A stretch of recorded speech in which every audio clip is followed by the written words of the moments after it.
Halo semua, selamat datang di Paham Manajemen episode 8. Jadi video kali ini gue mau ngebahas tentang demokratisasi talenta, peran pekerja remote dalam pemerataan ekonomi Indonesia. Nah, spesifiknya gue akan ngebahas lebih dalam soal seluk-beluk pekerja remote berdasarkan buku Remote dari Jason Fried. Dari mulai definisinya sampai impact para pekerja remote untuk ekonomi yang ada di Indonesia. So, yang penasaran, kita langsung masuk aja ke videonya ya. Oke, pertama mungkin kenalan dulu. Yang belum kenal, perkenalan sama gue Agus Sundoro. Gue adalah seorang program tech heavy dan content creator. Nah, terus di website gue juga di agusundoro.com. Di dalamnya ada sosial media gue juga, yang mungkin kita bisa kenalan, sharing-sharing, dan kolaborasi bisa lewat situ lah ya. Oke, kebetulan video ini masuk ke dalam salah satu playlist gue yang berjudul Paham Manajemen, di mana gue lebih banyak ngebahas soal konsep-konsep manajemen supaya kita bisa lebih produktif dan efisien saat kita bekerja gitu. Link playlistnya ada di deskripsi di bawah guys. Terus juga gue encourage teman-teman yang belum subscribe bisa subscribe dulu biar gue tambah semangat lagi bikin videonya. Oke, itu aja mungkin intronya. Jadi kita langsung masuk aja ke materinya. Oke, gue akan pertama seperti biasa gue akan start dari definisi. Apa sih yang dimaksud dengan bekerja secara remote atau remote work? Apaan sih? Remote work, also known as a telecommunication or telework, refers to a work arrangement where employee can perform the job duties from a location outside of the traditional office environment.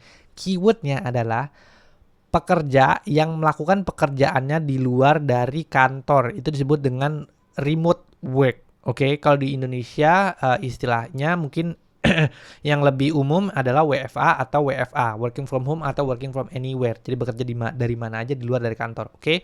Nah, kemudian kalau bekerja secara remote ini, budaya bekerja secara remote ini ada nggak sih sebenarnya di industri yang menerapkan budaya bekerja secara remote ini secara masif atau benar-benar fully di perusahaannya? Ada. Beberapa di antaranya adalah Automatic. Ya mungkin kita nggak tahu ya nama perusahaan ini Automatic nih sebenarnya apaan sih. Tapi mungkin kita tahu salah satu produknya yang bernama WordPress, oke? WordPress ini adalah blogging platform dan 68% website di dunia itu menggunakan WordPress untuk membuat website. Jadi dan perusahaan di belakangnya Automatic itu menerapkan budaya kerja remote untuk hampir seluruh karyawannya. Itu distributed timnya itu semuanya itu hampir semuanya bekerja secara remote. Itu perusahaan Automatic gitu. Jadi keren banget kan budaya bekerja secara remote. Jadi kalau ada yang bilang perusahaan nggak bisa nih begini-begini, itu perusahaan Automatic aja menerapkan budaya bekerja secara remote, hampir ratusan karyawannya aman-aman aja, nggak ada masalah gitu. Jadi sebenarnya yang salah tuh kitanya atau budaya kerjanya gitu. Itu yang harus kita pertanyakan lagi. Itu yang pertama, ada Automatic. Ada GitHub juga, ada McKinsey & Company, itu hampir kurang lebih sama. Nah, terus shout out juga sebenarnya di Indonesia ada juga salah satu komunitas yang cukup keren ya, yang mewadahi para pekerja remote. Ya namanya Kami Kerja Remote atau komunitas KKR. Ini lebih aktifnya di Facebook group. Jadi buat teman-teman yang tertarik mungkin bisa join di grup atau komunitas KKR, Kami Kerja Remote. Di sana itu banyak banget insight-insight yang bisa kita dapetin kalau misalnya kita bekerja secara remote di sana gitu ya. Oke, so itu yang dimaksud dengan bekerja secara remote atau remote work. Oke, lanjutnya adalah apa sih perbedaan antara remote dan on-site work? Nah, di sini mungkin ada penjelasannya cukup panjang, mungkin bisa di-pause videonya dan bisa baca sendiri. Cuman gue akan bahas sedikit. Bekerja secara remote itu memberikan kita fleksibilitas dalam scheduling dan locations. Kalau kita bekerja secara remote, kita bisa menentukan jadwal kapan kita mau bekerja dan di mana kita mau bekerja gitu ya. Mungkin orang akan lebih kreatif dan lebih efisien kalau misalnya mereka bekerja di cafe misalnya atau di rumah misalnya dibandingin di kantor. Ada yang begitu, ada yang kalau misalnya itu di kantor misalnya ya udah mereka ke coworking space atau ke kafe-kafe yang biasanya lebih banyak kantornya juga bisa juga gitu. Jadi kalau bekerja secara remote itu dalam masalah scheduling dan dalam masalah location itu lebih fleksibel. Kita bisa menentukan di mana kita mau bekerja. Itu yang pertama, keuntungan dari bekerja secara remote. Yang kedua adalah improve work-life balance and productivity. Ya karena kalau misalnya kita bisa menentukan jadwalnya kita dan juga lokasinya kita, ya otomatis kita bisa work-life balance dan produktivitas kita juga bisa lebih meningkat. Misalnya pagi yang kalau udah keluarga ya, bisa ngurusin anak dulu bla bla bla bla, siangnya baru bekerja sampai malam gitu, ya udah. Jadi akhirnya work life balance-nya dan produktivitasnya juga lebih meningkat karena paginya bisa mengerjakan yang lain dan malamnya juga bisa mengerjakan pekerjaan secara spesifik yang kayak gitu. Terus juga misalnya ada orang yang on atau sangat kreatif di malam hari, jadi mereka lebih prefer bekerja di malam hari. Ada juga gitu. Jadi dengan bekerja secara remote itu schedulingnya tuh biasanya dan lokasinya tuh bisa meningkatkan work life balance dan produktivitas.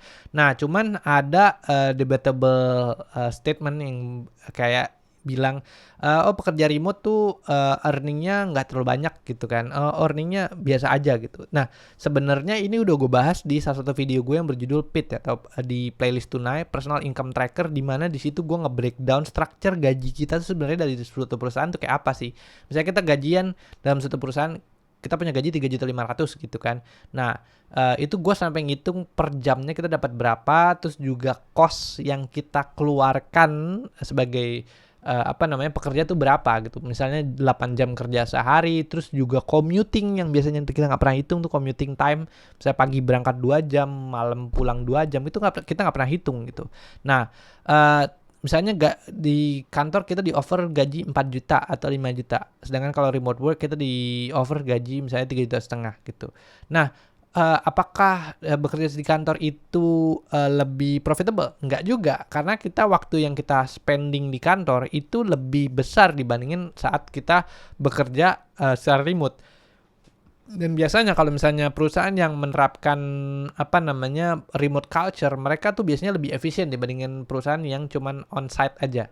Kenapa kayak gitu? Karena mereka butuh membuat suatu budaya yang efektif dan efisien untuk bisa keep up perusahaannya tetap produktif gitu. Kalau gue memilih kalau perbedaan gajinya juga nggak terlalu tinggi, mendingan gue kerja remote gitu kan. Gue jadi bisa lebih enak, lebih fleksibel gitu dibandingnya saat bekerja secara onsite kayak gitu sih. Itu salah satu menurut gue debatable statement ya, comparable earning. Jadi kalau misalnya onsite work tuh biasanya gaji lebih gede, enggak juga. Kita harus lebih melihat lebih jeli gitu. Sebenarnya gajinya yang di offer tuh sebenarnya besar atau kecil tuh harus dihitung secara benar gitu ya kalau bekerja secara remote. Yang kedua adalah on-site work.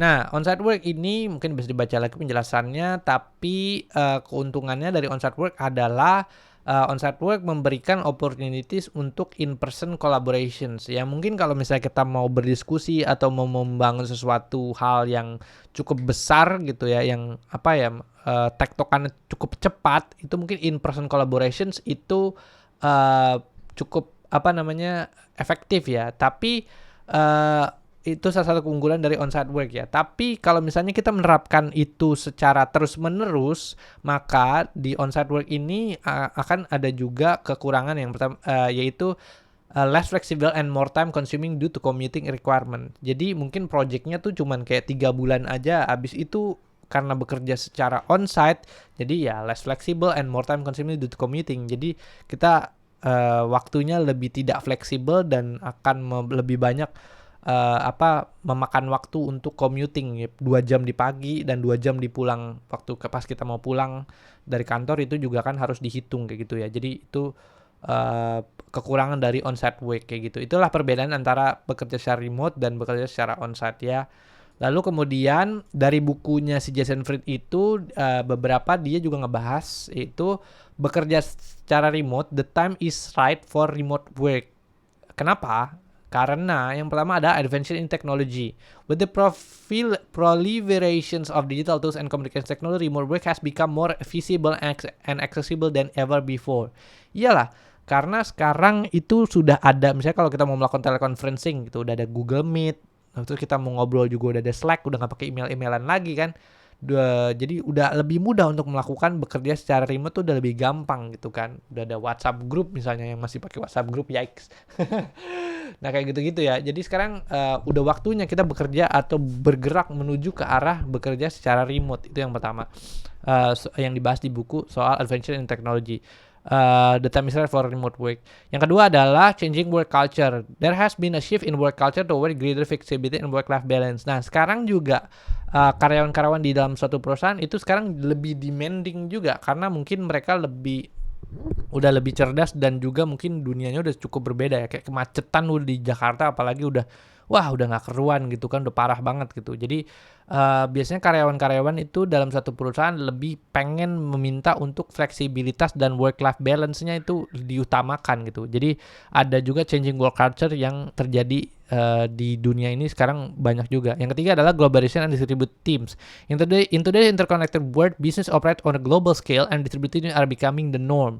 Jadi perusahaan-perusahaan itu sekarang udah nggak kayak main di lokal doang.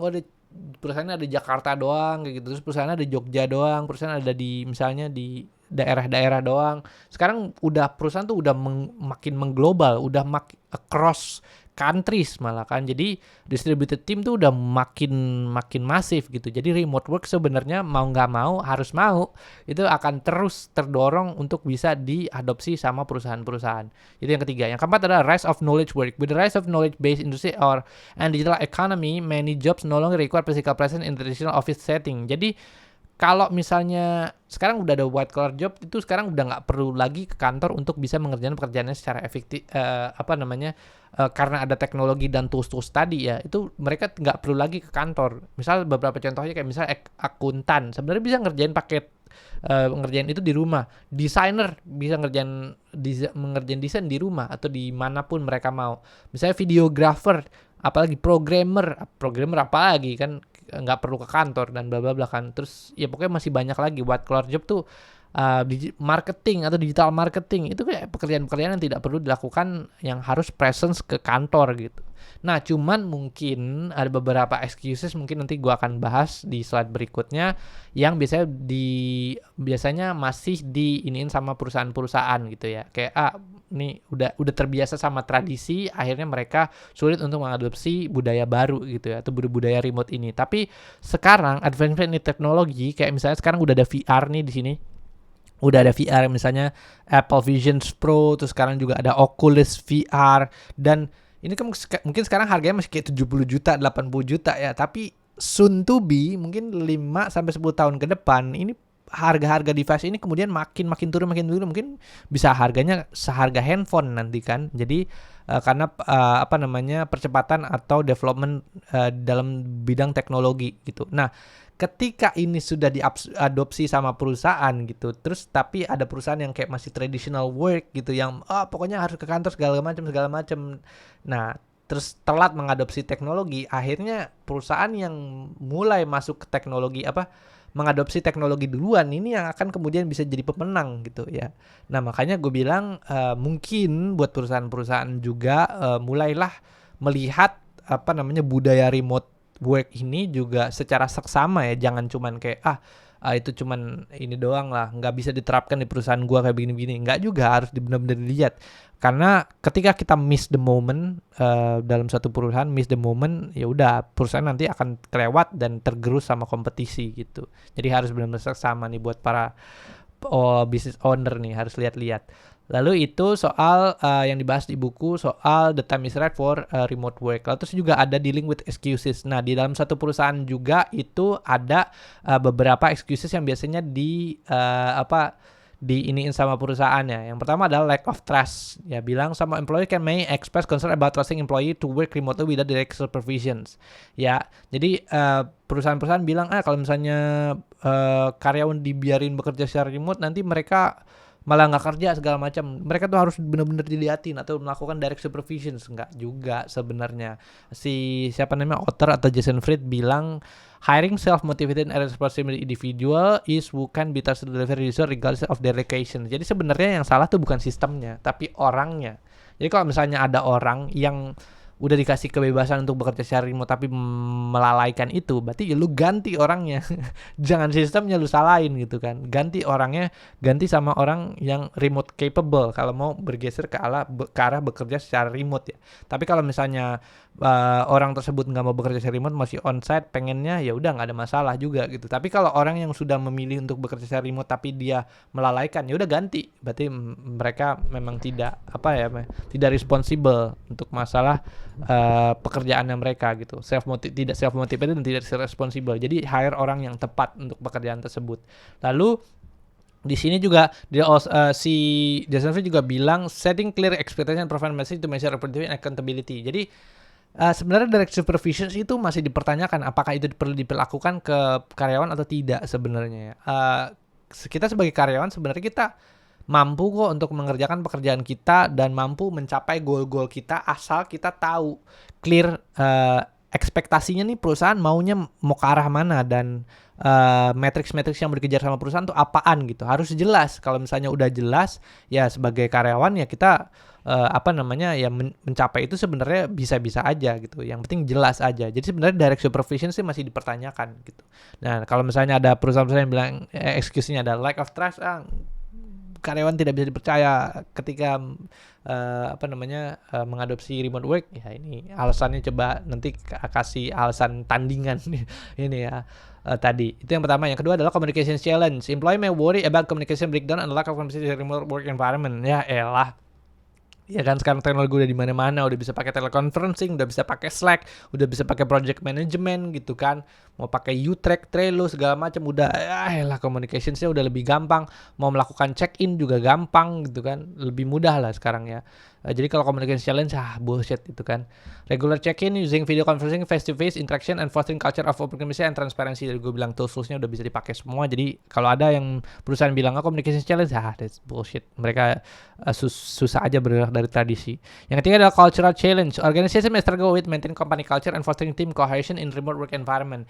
Ya memang kalau misalnya kita bekerja secara in person, kalau misalnya kita ketemu secara langsung, itu kalau misalnya kita mau ngobrol atau membuat sebuah budaya atau habit atau kebiasaan dalam satu tim itu akan lebih mudah.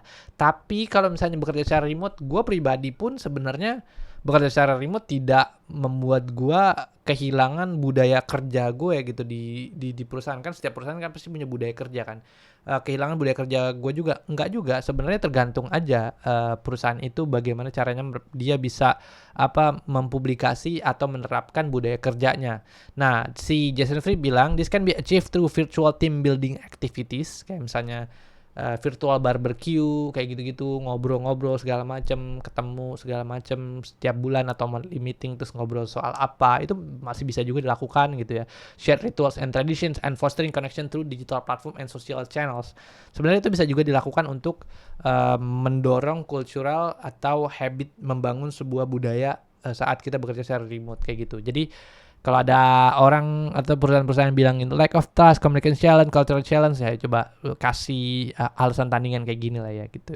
Itu soal dealing with excuses yang ada di buku. Lalu kemudian ada juga yang ngebahas soal hybrid work. Mungkin gue gak akan terlalu banyak soal ngebahas hybrid work di sini, mungkin bisa di-post dan bisa dibaca sendiri sebenarnya. Tapi hybrid work di sini penjelasannya adalah hybrid refer to work model to combine element of remote work and on-site work. Sebenarnya ini adalah mixing antara bekerja remote dan juga on-site work. Cuman problemnya adalah kalau misalnya bekerja secara hybrid, ya kita tetap tidak bisa jauh dari kantor hidupnya gitu. Misalnya kita kerja di rumah, misalnya kita kantornya ada di Jakarta, ya udah kita nggak bisa pindah ke misalnya ke Sumatera, ke Bandung, ke Bogor masih bisa mungkin agak dekat, misalnya agak jauh, misalnya Jogja, tetap nggak bisa karena kantornya ada di Jakarta dan kita tetap harus datang ke Jakarta. Jadi agak cukup sulit gitu kalau misalnya kita menerapkan hybrid work, fleksibilitasnya agak tetap kurang dibandingin sama fully remote work kayak gitu. Ya, terus penjelasan soal hybrid work ada di sini, ya mungkin bisa di-post dan dibaca sendiri ya. Oke. So terus lanjut lagi adalah how to collaborate remotely. Oke. Sebenarnya channel gue buat ini itu semuanya isinya adalah penjelasan tentang bagaimana caranya bekerja secara remote gitu ya. Sebenarnya itu gue ngebahas semua tools yang gue pakai di kantor gitu. Kayak misalnya project management tools gue, terus juga ya banyak banget budaya, cara kerja, sistem kerja gue tuh semua gue jelasin di channel ini gitu. Jadi cuma tinggal nonton video gue yang lain aja, misalnya kayak U-Track, ada juga yang lain-lain lah, bisa ditonton lah di situ lah ya. Nah, terus di sini penjelasannya di bukunya si Jason Fried adalah how to collaborate remotely. Yang pertama adalah communications tools. Sekarang udah ada ini ya. Ultimate variety of communication tools facilitate remote collaboration including video conferencing, Google Meet, Zoom, whatever, instant messaging kayak misalnya Slack, email, and project management platform kayak misalnya kayak U-Track segala macam, itu bisa di-utilizing ya. Communications tool, cara berkolaborasi secara remote itu kita bisa menggunakan communications tool atau utilizing communications tool. Documentation collaboration, use cloud-based document. Sekarang udah ada Google Doc. Ya lah, sebenarnya udah lebih mudah. Sekarang udah banyak banget platform-platform untuk sharing dokumen dan segala macem gitu kan. Terus juga ada project management tool, tadi hampir sama, ada U-Track. Terus juga ada misalnya ada yang referensinya kayak monday.com, Trello, banyak banget deh gitu kan. Untuk bisa melakukan sharing atau berkolaborasi secara remote. Ada terus juga ada balance scorecard juga untuk yang tadi gue bilang kan, kalau di awal itu lack of trust. Tadi kan ada alasannya adalah lack of trust. Itu kita bisa menggunakan balance scorecard untuk menentukan performa karyawan itu kan dalam satu perusahaan. Kita bisa menentukan menggunakan balance scorecard ini untuk mengukur performa karyawan. Itu bisa digunakan menggunakan balance scorecard. Ada time tracking tool juga. Itu juga bisa lebih mengatur untuk jam kerja karyawan. Itu sebenarnya karyawan tuh seberapa efektif dia bekerja, berapa jam dia kerja dalam satu minggu, dan dalam satu bulan kayak gimana gitu. Kita bisa untuk mengukur performance dari karyawan. Kita bisa menggunakan balance scorecard ini dan juga menggunakan time tracking ini. Lalu kemudian di sini document sharing and collaboration, mungkin ini gue bahas juga ya, bisa pakai Google Doc atau bisa juga pakai Obsidian. Ini udah gue bahas juga di channel ini, jadi mungkin bisa tonton di sana. Nonton aja videonya, mungkin nanti gue akan taruh di link deskripsi di bawah. Lalu kemudian ada juga U-Track, udah gue jelasin juga. Jadi udah biar nggak panjang-panjang, sangat-sangat efektif. Yang menurut gue ini adalah salah satu tools yang project management tools yang paling keren yang menurut gue pernah gue temuin dibandingin sama yang lain-lain. Yang lain-lain agak-agak cukup aneh, tapi U-Track keren banget itu.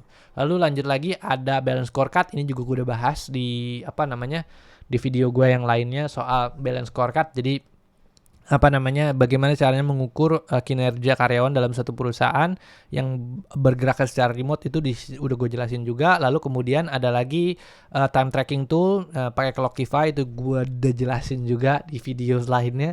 Jadi sebenarnya full channel ini tuh udah ngebahas soal masalah remote gitu. Kita tinggal nonton aja guys,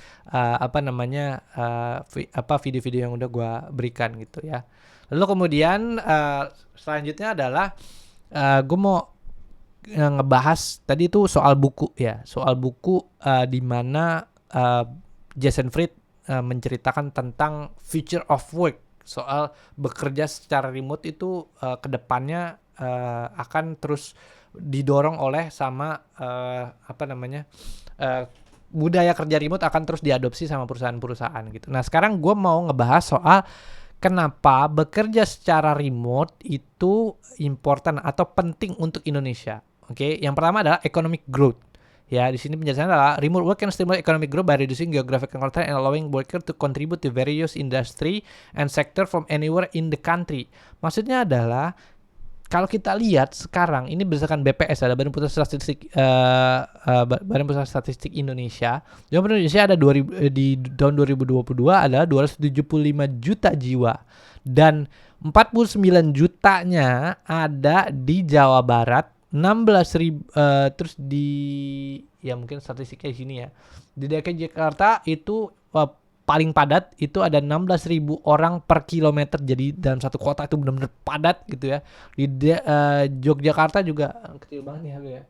Pokoknya intinya adalah hampir setengah dari penduduk Indonesia itu kayaknya ya, mungkin gue belum baca lagi statistiknya, itu berada atau 1/4 atau 3/4 gitu orang Indonesia itu ada di Pulau Jawa.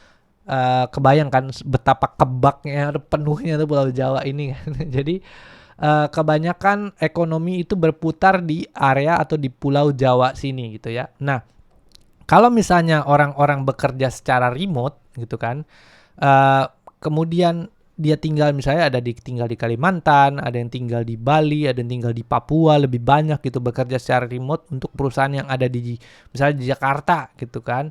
Nah, pertumbuhan ekonomi kemudian juga akan lebih merata gitu ke arah Papua sini, ke arah Sulawesi ini, kemudian juga akan lebih merata. Ya kenapa? Karena transfer pekerjaan itu dilakukan dari Jakarta ke sini. Makanya gue nggak terlalu suka kalau misalnya perusahaan-perusahaan masih kayak yaudah hybrid work segala macam. Enggak, udah remote work sekalian gitu. Kalau misalnya remote work sekalian, para pekerja juga, nanti gue akan kasih cerita pengalaman gue bekerja secara remote tuh, teman-teman gue ada di mana aja gitu ya. Nah, itu juga akan menstimulus, kalau misalnya orang-orang Indonesia bekerja secara remote, itu akan menstimulus orang-orang untuk bisa menstimulus Indonesia untuk bisa ekonominya meningkat gitu sih. Jadi cukup baik tuh kalau misalnya kita bisa menerapkan bekerja secara remote tuh di Indonesia gitu. Terus kedua adalah reduce urban migration in Indonesia. There is a trend of rural to urban migration in such a very job opportunity. Misalnya gini, orang yang tinggal di misalnya daerah Jawa juga, misalnya tinggal di Magelang atau tinggal mungkin di daerah mana ya, misalnya di Banyuwangi gitu, habis sekolah SD, SMP, SMA, kuliah, misalnya kuliah nanti di Jogja misalnya, terus udah lulus kuliah, ya udah dia ke Jakarta untuk cari kerja dan mencari opportunity yang lebih baik lagi dibandingin bekerja secara di daerahnya. Nah, kalau misalnya itu namanya urban migration ya. Nah, kalau misalnya urban migration terus dilakukan nih, Jakarta makin lama makin penuh karena setiap orang yang habis kuliah bla bla bla nanti pindah ke Jakarta gitu. Sedangkan kita membutuhkan pemerataan ekonomi yang ada di Indonesia. Makanya gue bilang kalau misalnya bisa kita menerapkan budaya kerja remote ini, misalnya nih ada yang sederhana gitu ya. Misalnya di Jakarta tuh ada apa sih?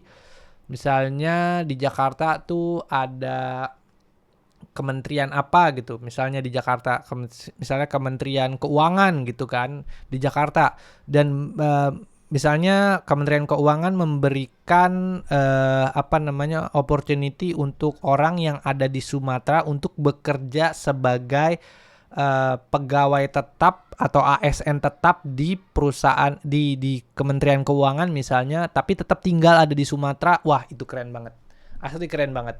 Kenapa kayak gitu? Karena dia akan menstimulus orang-orang untuk bisa pemerataan ekonomi itu akan terus bisa terdorong gitu. Nah, mungkin yang agak aneh menurut gue ya di Indonesia ini sebenarnya instead of bikin perusahaan bekerja secara remote, Indonesia malah bikin capital city baru di sini, Kalimantan kan. Udah kita pindahin aja ibu kotanya ke Kalimantan.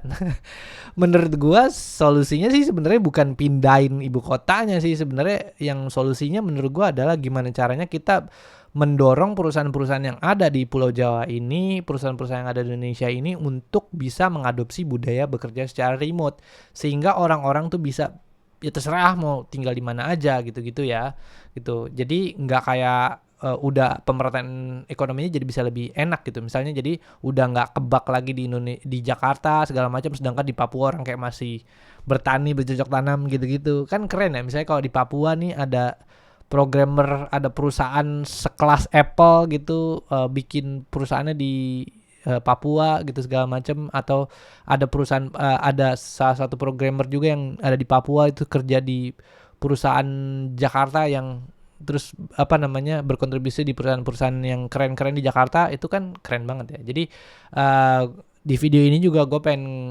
memberikan ini ya pertanyaan ke teman-teman ya. Kalau misalnya ini diterapkan, kalau kita bisa ngebuat budaya bekerja secara remote ini secara masif atau global di Indonesia, menurut gue sih, menurut kalian gimana deh ya gitu ya, bisa taruh di kolom komentar di bawah ya. Biar kita seru itu diskusinya. Lalu lanjut lagi ada mungkin challenge-nya adalah remote capable. Ya, remote capable refers to the ability of an individual, team, or organization to effectively perform tasks, fulfill responsibilities, and conduct work activities from a location outside of traditional office setting. Jadi sebenarnya adalah remote capable, intinya adalah bagaimana seorang individu atau organisasi secara efektif melakukan task, fulfill responsibility, and conduct work activity from location. Bagaimana caranya mereka bisa melakukan pekerjaan mereka di luar dari kantor atau mampu untuk bekerja secara remote gitulah ya. Intinya itu remote capable tuh kayak gitu. Nah, beberapa key aspect of being remote capable include misalnya penguasaan terhadap teknologi, penguasaan punya infrastruktur yang cukup untuk bisa menerapkan bekerja secara remote. Yang ketiga adalah komunikasi, establishing clear channel of communication for remote teams gitu ya. Jadi komunikasinya juga sudah mampu dilakukan secara digital. Yang keempat adalah flexibility, adalah membangun suatu policies di dalam sebuah perusahaan yang benar gitu juga harus bisa dilakukan. Ini beberapa aspek-aspek untuk bisa membuat satu atau seseorang mampu atau remote capable, atau nggak cuma orang doang ya, tapi juga organisasi bisa remote capable. Nah, korelasi dari tadi yang berhubungan dari Indonesia, bagaimana caranya is remote work important for Indonesia? Gue mau bertanya lagi nih. Apa yang terjadi kalau misalnya kita mampu menggeser budaya kerja di Indonesia dari cuman on-site work ke remote work, coba kita lihat statistiknya ya. Dari statistik yang sama atau dari statistik BPS, kebanyakan para pekerja, misalnya ini ya, buruh, karyawan, pegawai atau employee itu sekitar ada 1,6 juta orang. Itu di sini 4,8 juta orang ini tergantung MNO sama P ya. Di sini MN tuh artinya aktivitas profesional perusahaan, professional activity and administration ini. Activities, administration, support activities. Jadi kayak misalnya mungkin accounting segala macam itu ada sekitar 1,6 juta orang, oke. Terus juga ini ada 4,8 juta orang. Itu administrasi pemerintah, pertahanan dan jaminan sosial. Ya, public administration on defense and compulsory social security. Terus juga yang di P ini yang paling besar ya, ada pendidikan dan edukasi. Oke. Jadi kalau di total ini hampir jumlah pekerjaannya tuh cukup besar banget ya di Indonesia. Kalau kita mampu untuk menggeser pola kerja yang ada di sini, itu ini hampir berapa nih? 11 juta orang di Indonesia. Indonesia will be becoming much more different than now, I guess. Jadi pemerataan ekonomi itu akan cukup masif menurut gua ya. Kalau misalnya bisa dilakukan pergeseran budaya atau kita bisa mampu untuk mendidik orang-orang yang ada di sini untuk bisa remote capable dan menerapkan budaya remote worker, itu akan cukup keren banget sih menurut gue. Jadi menurut kalian gimana nih? Again, gue mau melakukan diskusi di video kali ini. Menurut kalian gimana nih? Apakah ini akan bisa diterapkan di Indonesia? Sulit? Terus kalau sulit gimana? Harusnya gimana gitu ya? Lalu lanjut lagi, oke, gue sekarang mau cerita tentang pengalaman gue bekerja secara remote dan teman-teman gue bekerja secara remote.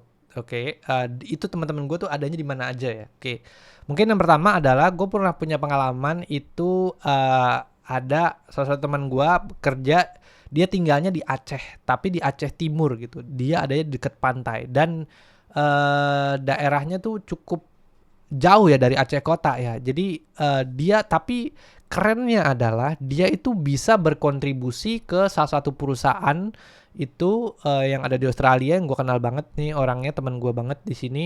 Nah, dia bisa berkontribusi ke banyak UMKM yang ada di Australia gitu ya, bikin website gitu untuk perusahaan-perusahaan di Australia. Dan dia adanya tuh di kota kecil timur Aceh gitu. Jadi keren banget gitu kan. Kayak makanya gue bilang kalau misalnya orang-orang Indonesia itu ini yang bekerja secara remote di keluar ya. Kalau Indonesia bisa menerapkan bekerja secara remote itu pasti keren banget. Jadi gue punya pengalaman, punya teman yang ada tinggalnya di timur Aceh dan dia tinggalnya dekat pantai. Jadi enak banget tuh kerja terus keluar keduk terus kita ngelihat pantai gitu, pusing ngelihat pantai bla bla bla. Lalu ada juga yang tinggal di Padang gitu kan. Nah, juga Padang nih banyak juga nih para pekerja remote nih. Mungkin kalau teman-teman Padang yang kerja remote mungkin bisa komentar di bawah ya. Banyak juga teman-teman yang bekerja remote di Padang gitu kan. Jadi teman-teman gue juga yang bekerja secara remote di Padang ini cukup keren-keren juga. Ada banyak yang bikin aplikasi mobile segala macam untuk klien-klien di luar negeri. Keren lah. Lalu kemudian ada juga yang tinggal di Jakarta, udah pasti big city, Jawa Barat segala macam, Jawa Tengah cukup banyak juga. Nah, terus juga ada salah satu teman gue juga yang keren banget juga, dia tinggalnya di Solo tapi di daerah pegunungan yang internetnya aja tuh Telkom nggak masuk, Bisnet nggak masuk, apalagi Bisnet gitu kan. Jadi namanya tuh apaan.net gue nggak tahu deh. Jadi di atas gunung gitu dia tinggalnya di Solo, tapi dia tetap bisa berkontribusi ke dalam satu perusahaan yang global, perusahaan yang ada di perusahaan yang ada di luar negeri. Itu tuh makanya gue bilang wah nih remote worker Indonesia keren-keren banget gitu. Jadi ada yang tinggal di Solo di atas gunung, terus jadi dia kalau abis kerja gitu terus dia kayak ngelihat gunung segala macam. Wah, itu impian gue banget sih. Gue pengen pindah ke tempat yang kayak begitu juga gitu kan. Jadi habis capek kerja buka pintu langsung pemandangannya gunung tuh, keren banget sumpah gitu.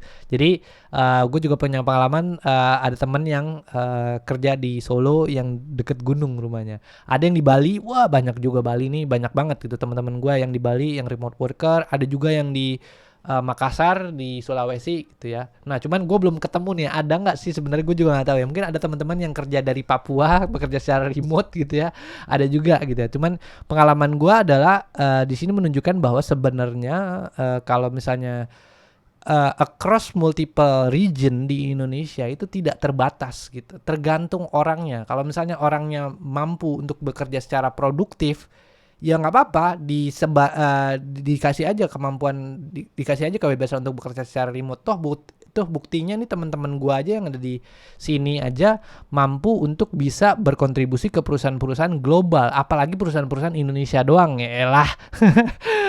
Ya kan pasti bukan bermaksud apa namanya merendahkan ya, tapi ya beda gitu kan, kualitasnya tuh beda gitu kan.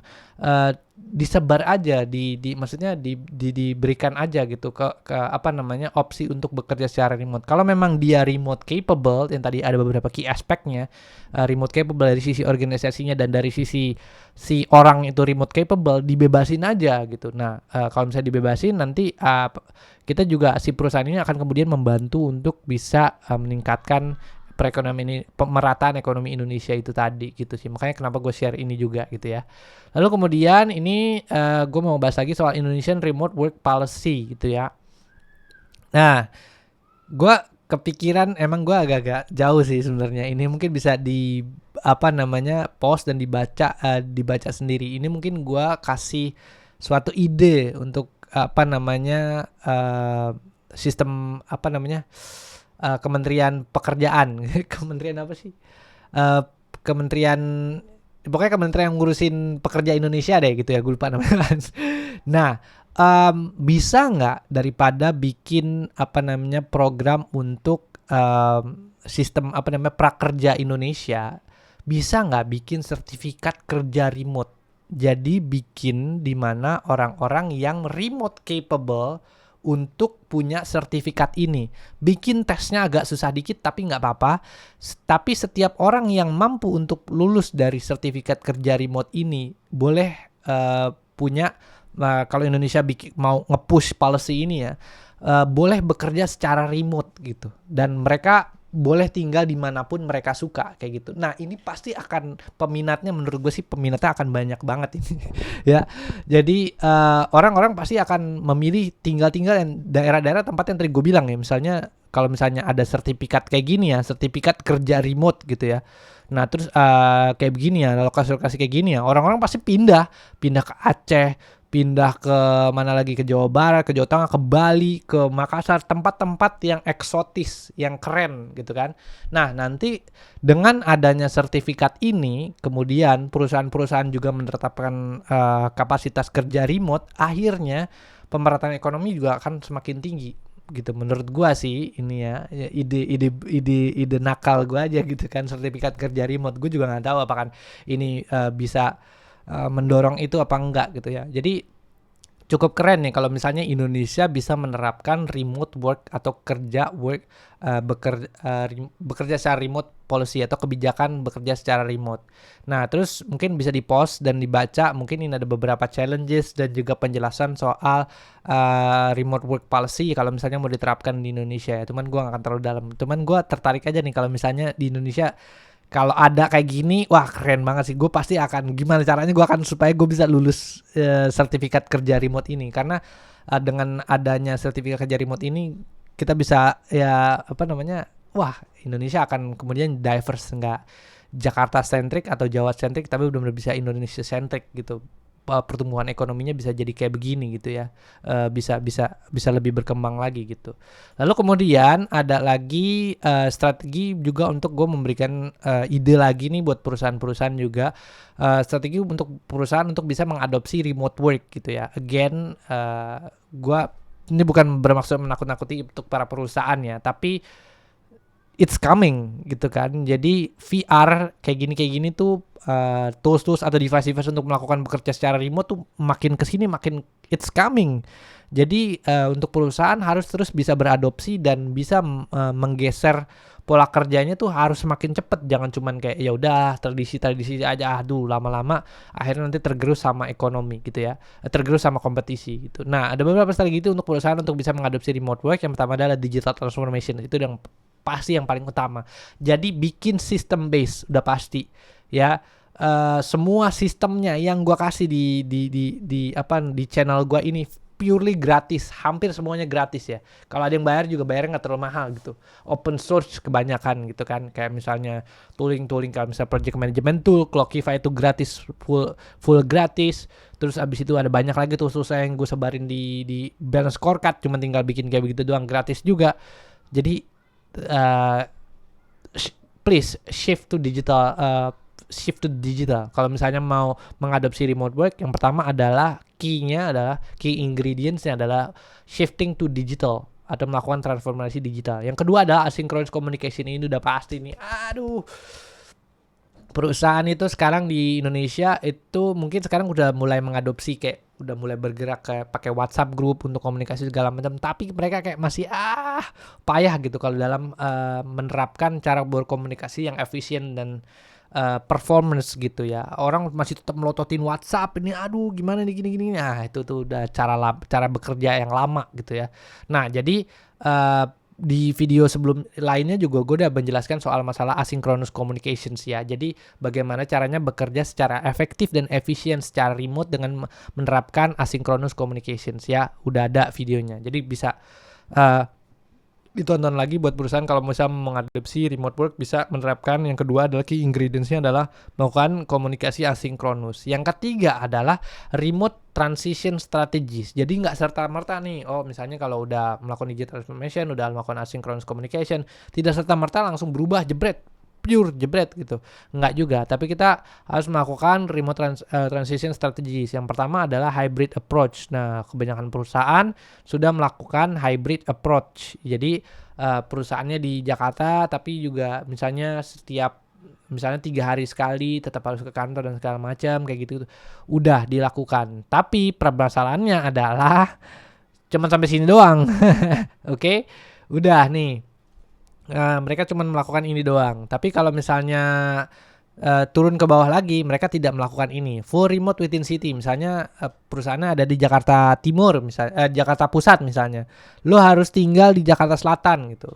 Setiap 6 bulan sekali misalnya lo ke kantor misalnya. Setiap 1 tahun sekali lu ke kantor misalnya. Full remote within city. Misalnya lakukan ini selama 1-2 tahun kayak gitu. Kemudian baru nanti dilepas bener-bener full remote across city. Nah kayak gitu ya. Jadi full remote across city. Jadi si karyawan ini bener-bener dilepas gitu. Dilepas, terserah lu mau tinggal di mana, bodo amat. Yang penting tetap performance. Yang penting tetap performing untuk si bisnisnya itu sendiri. Nah, kalau ini dilakukan again tadi transformasi digital dan segala macam, terus juga sistem pemerataan ekonomi di Indonesia akan semakin, menurut gue sih akan semakin merata gitu, karena setiap orang akan ya udah nggak mau lagi tinggal di Jakarta yang pusing. Gue aja kalau misalnya ada kesempatan untuk pindah ke daerah yang eksotis, tetap bisa kerja dengan eksotis, terus juga bisa infrastrukturnya memadai untuk bekerja di sana, gue akan pindah gitu. Cuman kebetulan istri gue nih masih agak-agak ini kan, nanti gue sedang berusaha untuk mempengaruhi istri gue untuk bisa pindah juga nanti gitu ke remote ke tempat-tempat yang eksotis. Jadi kan seru ya kalau misalnya kita kerja buka pintu trut, wah kita tinggal di atas gunung gitu, nggak ngeliat kemacetan terus di Jakarta, aduh pusing lah kayak gitu. Jadi kalau ini bisa diterapkan kemudian bisa jadi akan cukup keren banget. Dan again ini berhubungan lagi sama yang tadi yang gue bilang di Indonesia, kalau misalnya buat government, kalau mungkin ada yang nonton video ini dapat insight gue juga nggak tahu ya, terus juga bisa mengolah ini untuk kemudian bisa bikin jadi satu policy yang keren, itu mungkin bisa dikasih stimulus pajak gitu ya. Perusahaan-perusahaan yang mengadopsi remote work ini bisa dikasih stimulus pajak gitu ya. Jadi karena membuat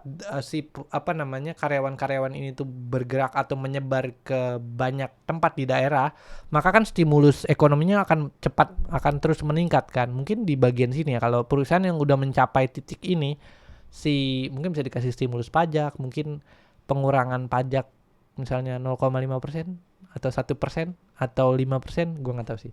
Ya buat government mungkin kalau bisa dikaji lagi. Tapi menurut gue itu kalau bisa dikasih stimulus pajak, mungkin akan banyak perusahaan yang akan mengadopsi pola-pola kerja remote gitu ya, bekerja secara remote gitu. Ya kurang lebih sih itu sih yang materi yang gue mau bahas dalam video ini. Gue ngebahas cukup banyak, terus juga tadi ada beberapa diskusi juga ya buat teman-teman ya. Kalau punya menurut teman-teman tuh gimana sih kalau misalnya bekerja secara remote tuh, apa ada yang punya pengalaman segala macam, mungkin bisa komentar di bawah ya. Nah terus juga gue mau melakukan diskusi lagi, mau bertanya lagi sama teman-teman. Dengan adanya shifting teknologi yang begitu cepat, remote work yang terus meningkat, culture bekerja secara remote yang terus meningkat gitu, terus shifting teknologi kayak misalnya AI, ada VR, ada AR segala macam. Indonesia apakah di tahun 2045 dengan kapasitas yang sekarang mampu untuk mengadopsi remote work atau enggak gitu. Nah kalau misalnya mampu, benefitnya tuh apaan aja sih gitu kan.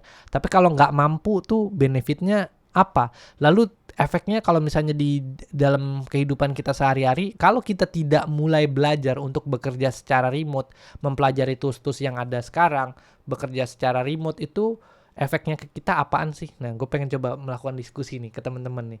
Kira-kira ke depan nih, apalagi kan Gen Z nih kan, 2045 ke depan tuh remote work atau bekerja secara remote tuh, budaya bekerja secara remote ini sepertinya akan seperti apa kayak gitu. Apakah tetap kita juga akan melakukan bekerja secara onsite terus, atau shifting apa yang gue bilang tadi yang sebelumnya di penjelasan sebelumnya, akan shifting ke remote work atau gimana gitu. Mungkin kita diskusi di komentar di bawah ya.